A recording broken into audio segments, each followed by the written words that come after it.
Hello, Padawan. So, you want to learn about life insurance. Never thought I'd hear that from a Jedi pupil, but here we are. Today, I want to introduce how actuaries price life contingent benefits. Benefits which could be life insurance, retirement annuities, disability products, you name it.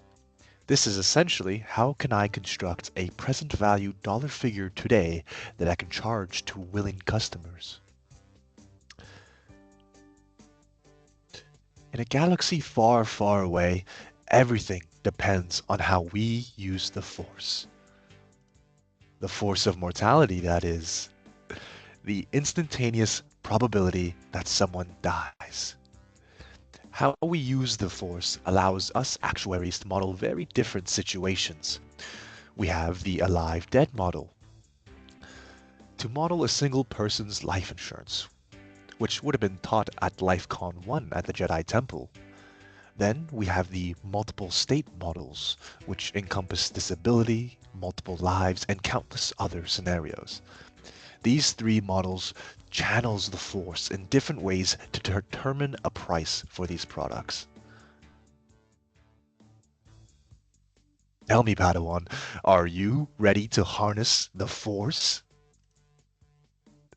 Picture this. A valiant clone trooper is seeking life insurance. Let us look at the life of this clone.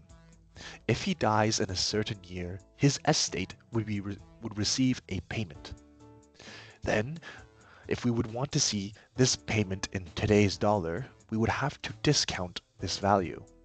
But what is this expected present value of this payment? Well, it is the discounted payment times the probability it happens. The probability it happens is the probability he dies. So, if we consider all the possible times a payment can be made, we can add up all of the discounted expected values to obtain a price, driven by our little friend, the force of mortality. Now, usually, people break this price into monthly premiums, but that doesn't matter to the clone. He won't be able to afford it any which way.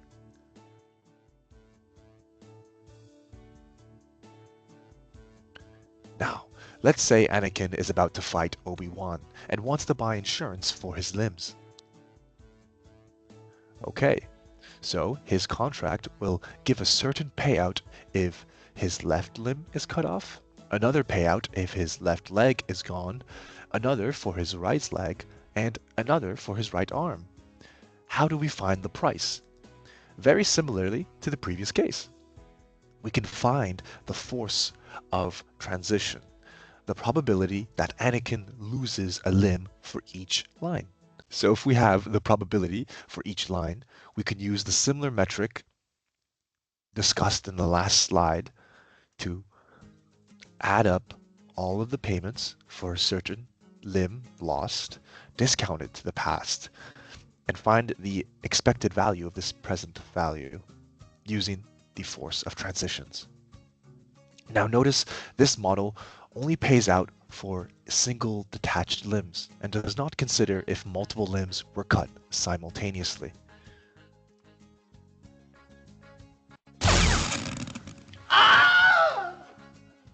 Opie, silly Annie. Looks like he should have gotten a little more complicated policy.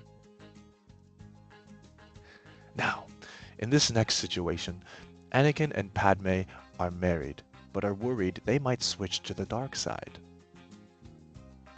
We can consider this as a multiple lives model.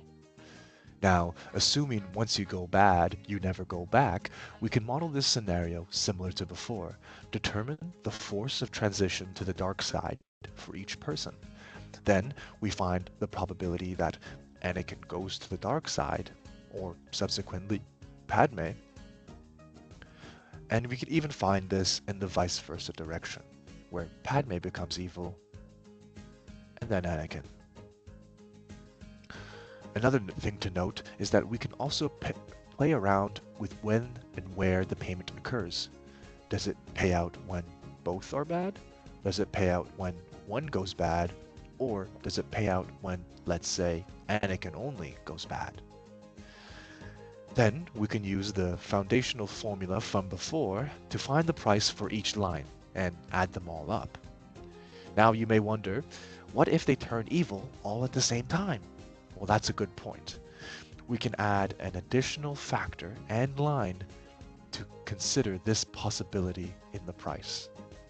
We call this factor the common shock and considers if both turn to the dark side at the same time. That concludes my seminar for today, Padawan. I hope you picked up a thing or two.